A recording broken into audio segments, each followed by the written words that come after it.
Hello everybody, welcome in the world of Yatharth Ayurveda. Om Dhanvantari नमामि. Myself Kanhaiya Devdas Chavan, BMS final student. तर आज आपण जे बघणार आहोत चतुर्विध रसायनमधला दुसरी रसायन म्हणजे परपटी रसायन. आता परपटी म्हणजे पापडाप्रमाणे. मित्रांनो, तुम्ही लहानपणी मामाच्या घरी गेला असाल उन्हाळ्यामध्ये, तर तिथं पापड तुम्ही पापड खाल्ले असेल बघा मित्रांनो. तर तिथं पापड खाल्लेलं पण ते फक्त बहाणा आहे. आणि खरं तर आपल्याला जे मामाचं जे काळीज आहे ते काळीजाला भेटण्यासाठीच जावं लागते. ती एक गोष्ट वेगळी.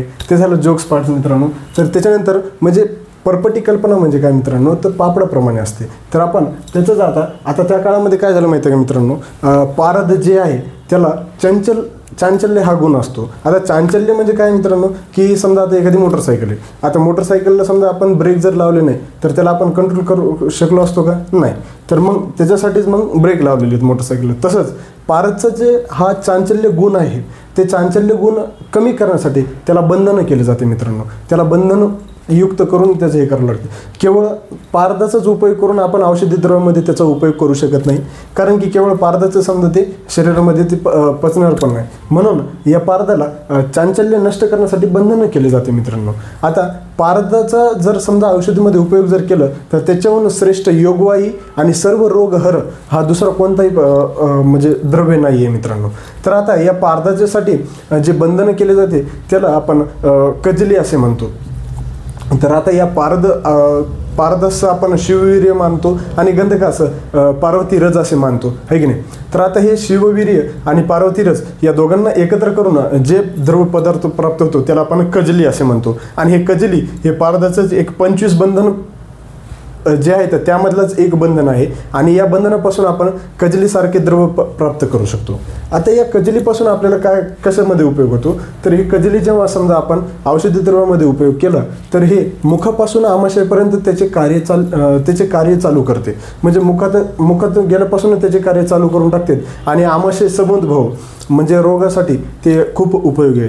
परंतु काय झालं मित्रांनो, आता या कजलीसाठी आपण अग्निसंस्कार देण्यासाठी आपल्याला थोडाफार वेळ लागतोय. परंतु आता त्याला अग्निसंस्कार योग्य देऊन त्याचे औषधी निर्माणामध्ये उपयोग करण्यासाठी आपण त्याचा कजलीचा उपयोग करतो. तर त्याच्यासाठीच या परपटी कल्पनेचा उदय झाला मित्रांनो. या परपटी कल्पनेलाच पोटबंद असे म्हणतात. आता पोटबंद का म्हणतात, कारण की याच्या पारद आणि गंध याच्यापासून जे कजली तयार होते त्या कजलीपासून आपण ते जे ग्रहणी आहे जे आंत्र आहेत त्याच्यावर ते कार्य करते. म्हणजे आता ते कजली आपण जेव्हा सेवन केली तेव्हा ते कटुतिक्त उष्ण गुणांनी ते आंत्रामध्ये त्याचे औषधी द्रव्यांचे व्याधींचे शमन करण्यासाठी ते कजली उपयोग होती. अशा पद्धतीनं या परपटी कल्पनेचा उदय झाला मित्रांनो. तर इथपर्यंत समजलं का? हे झालं म्हणजे थिअरी होती, तर ही थिअरी लक्षात राहू द्या. आता याच्यानंतर याचे आपण श्लोक बघूया. तर द्रुत कजलिका मोचक पात्रे चिपटीकृता सपोट परपटी सैव बाल आद्य किल रोगानुत. म्हणजे द्रुत कजलिका म्हणजे पारद आणि गंधकापासून जी कजली बनवलेली ती कजली कशी पाहिजे, चिकट आकृती म्हणजे चपटी पाहिजे बाबा, पापडाप्रमाणे पाहिजे. त्यालाच आपण पोटबंद किंवा हे पर्याय नाव दिलेले तर पोटबंदाचं त्यालाच आपण परपटी कल्पना असे म्हणतो. असं या श्लोकातून सांगितण्याचा उद्देश आहे.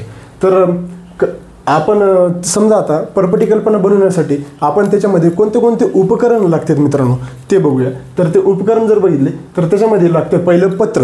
आता पत्र कोणाचे, तर केळीचे पानं किंवा रुईचे पानं किंवाच एरंडाचे पानं किंवा कमळाचे पानं वेगवेगळे आपण उपयोग करू शकतो. पण मोस्टली केळीचे पानच हे मुख्यत्वे करून उपयोग होतो. आता त्याच्यानंतर पळी. आता पळी जी आहे मित्रांनो ती आपण लोखंडी किंवा तांब्याची घ्यायची.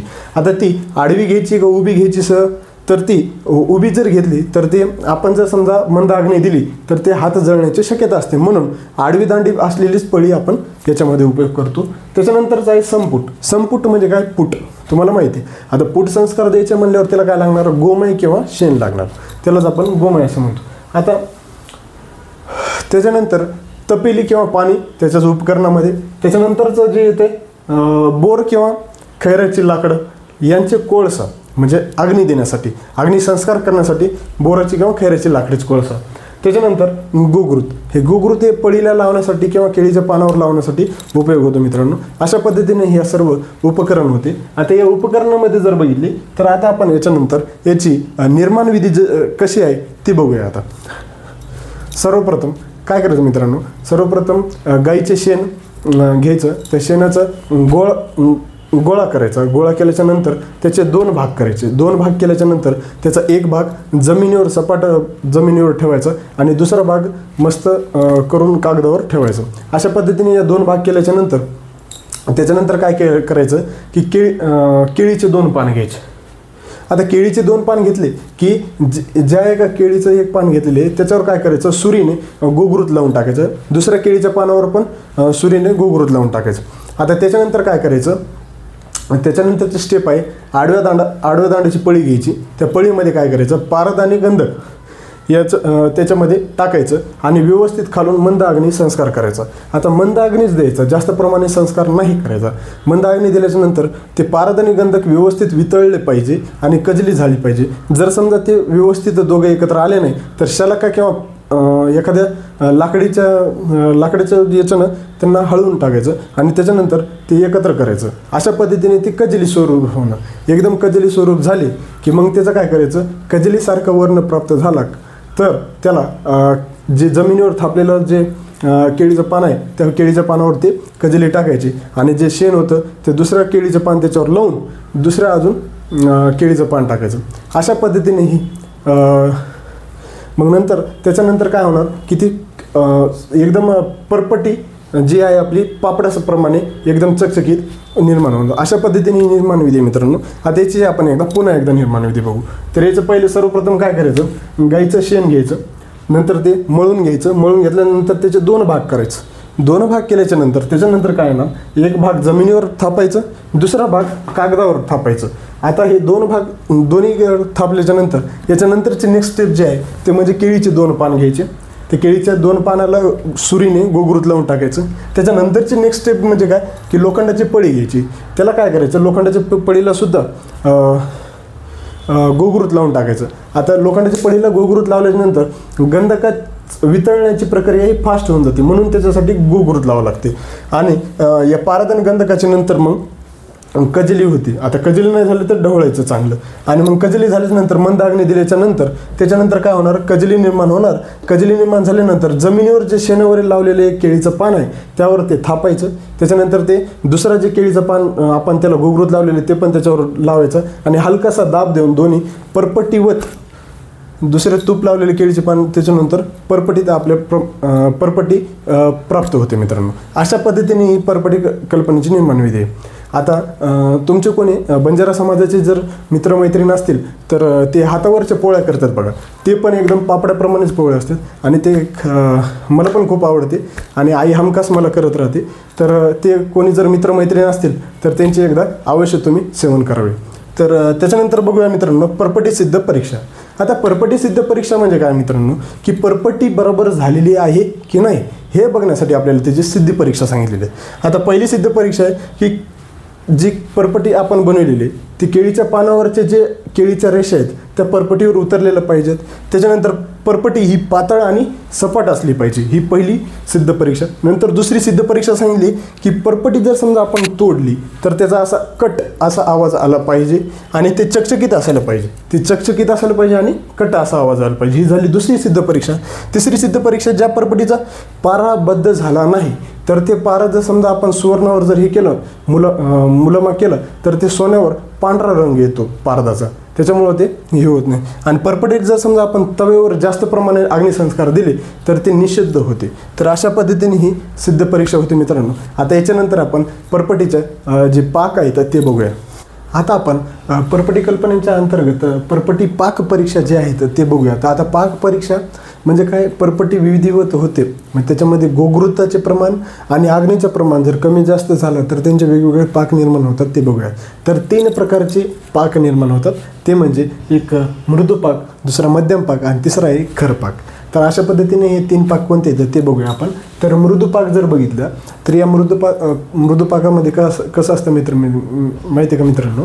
तर याच्यावर आपण जर समजा पळीवर गोगृताचे प्रमाण जास्त झाले आणि पुरेसा अग्नी कमी आहे, म्हणजे गोगृताचे प्रमाण जास्त आहेत आणि अग्नी हे कमी आहे, तर मृदू आणि ठिसूळ युक्त अशी परपटी तयार होते. आता ही जी परपटी आहे ती टिकाऊही नसते आणि ती मृदुपाक असते. समजा ती बोटामध्ये जर धरली तर ते तुटते आणि त्याचं छेदही व्यवस्थित होत नाही, म्हणून ती मृदुपाक ही टिकाऊ नसते. तर त्याच्यानंतर इथपर्यंत समजलं का, हो की नाही? आता याच्यानंतर दुसरी येते ती म्हणजे मध्यम पाक. आता मध्यम पाकामध्ये जर समजा पळीवर गोघृताचे प्रमाण योग्य धरले आणि पुरेसा अग्नीही योग्य भेटला त्याला, तर ते जी परपटी तयार होती ती व्यवस्थित एकदम मध्यम आकाराची जी होती त्याला मध्यम पाक अशी परपटी म्हणतो. आता जी मध्यम पाकाची परपटी आहे ती पापडाप्रमाणे एकदम पातळ असते आणि चकचकीत असते. ती जर समजा आपण तोडली तर त्याच्यातून कट असा आवाज येतो आणि ती तुटलेला जे भाग आहे ते चकचकीत दिसतो. अशा पद्धतीने ही मध्यम आकाराची जी मध्यम पाकाची जी परपटी ती खूप छान असते आणि ती मध्यम पाकी परपटी जी ती प्रशस्तम, दिखाऊ आणि टिकाऊ सुद्धा मानलेली आहे. अशा पद्धतीने ही मध्यम पाकाची परपटी होते. आता नंतर तिसरा पाक येते म्हणजे खरं पाक. आता खरं पाक जर बघितलं मित्रांनो, याच्यावर पळीवर जर समजा गोघृताचे प्रमाण कमी आणि अग्निसंस्कार जर जास्त दिला तर मग जी परपटी होती ती खरं पाकी म्हणजे काळी होती. तर तिला आपण खरं पाकी परपटी असे म्हणतो. आता ही परपटी जी ती अतिशय टणक, वृक्ष आणि म्हणजे साधारण असते आणि तांबूस वर्णाची निर्माण होते. ही जी परपटी आहे याच्यामध्ये जर समजा प्रयासाने आपण जर तोडलं तर ती एकदम वृक्ष प्रकारची असते. आता ही परपटी जर आपण औषधी सेवनामध्ये उपयोग केलं तर ती विषाप्रमाणे मानली जाते व त्याज्य समजली जाते. आता पण भारत भेषज रत्नकार यांनी रुद्र परपटी जी ही खरपाकी परपटी आहे ती प्रशस्त मानलेली. अशा पद्धतीने ही खरपाकी परपटी होती मित्रांनो.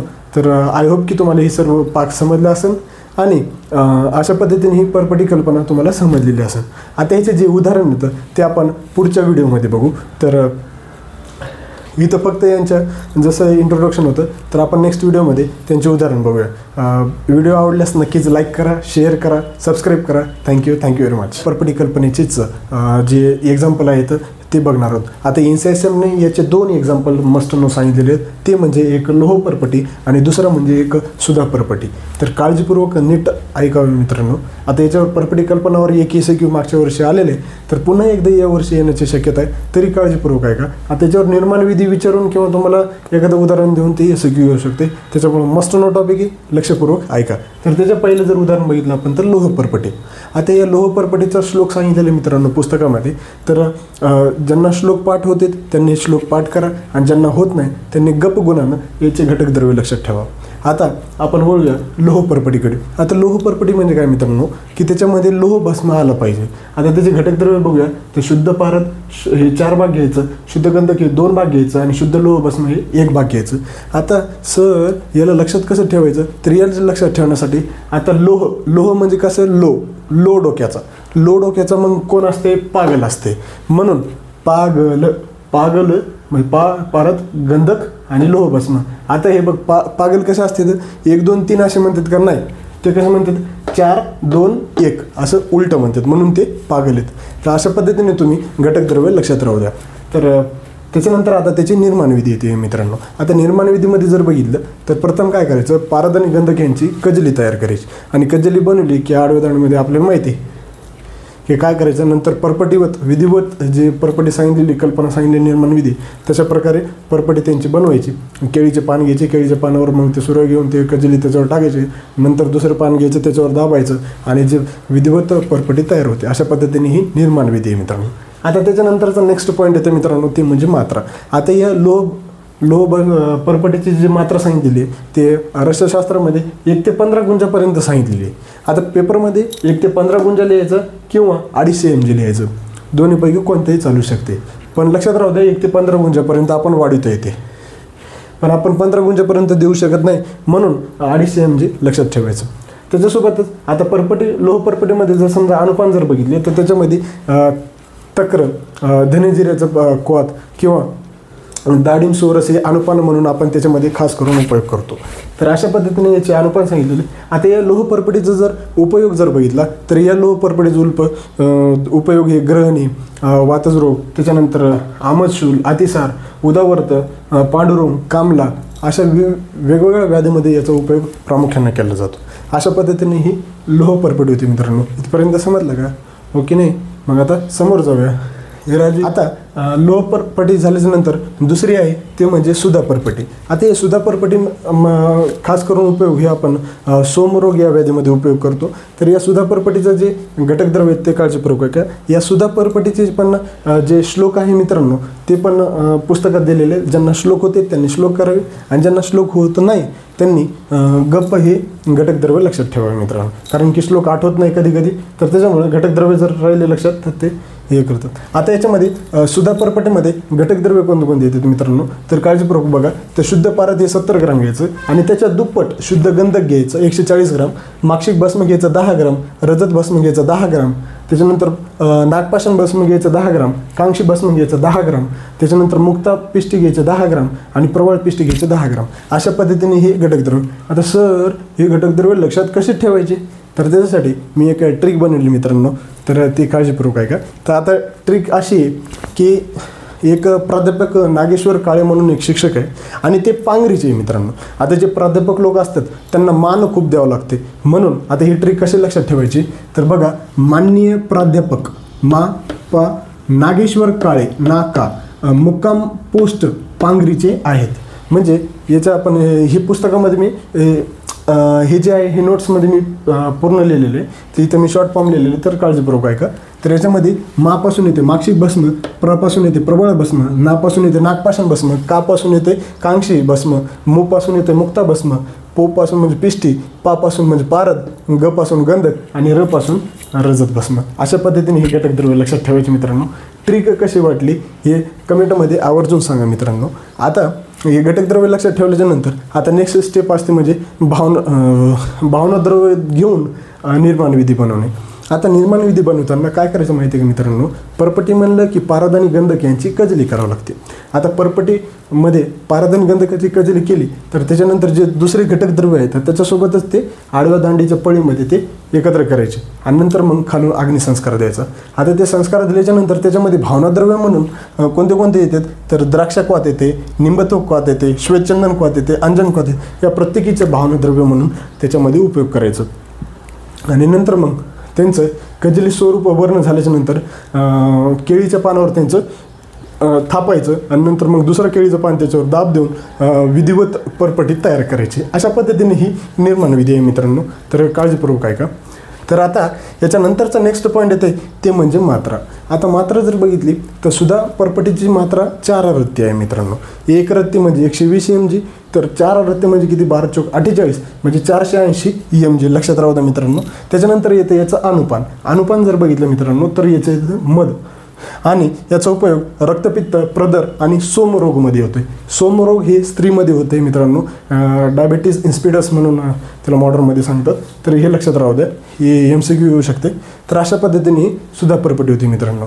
तर याच्यानंतरचे जे उदाहरण तर आय होप की तुम्हाला हे NCISM जे लोह परपटी आणि सुधा परपटीचे जे एक्झाम्पल सांगितलेले ते व्यवस्थितपणे तुम्हाला समजलेले. त्यांची ट्रिक कशी वाटली मित्रांनो ते आवर्जून कमेंटमध्ये सांगावे. आणि जे उरलेले एक्झाम्पल आहे तर मी ते नोट्समध्ये काय दिले तर ते MCQच्या पॉईंट्स ऑफ व्ह्यूवरून तुम्ही बघू शकता. आता याच्यामध्ये जर काही अडचण असली तर इंस्टाग्राम व्हॉट्सअपला मेसेज करा.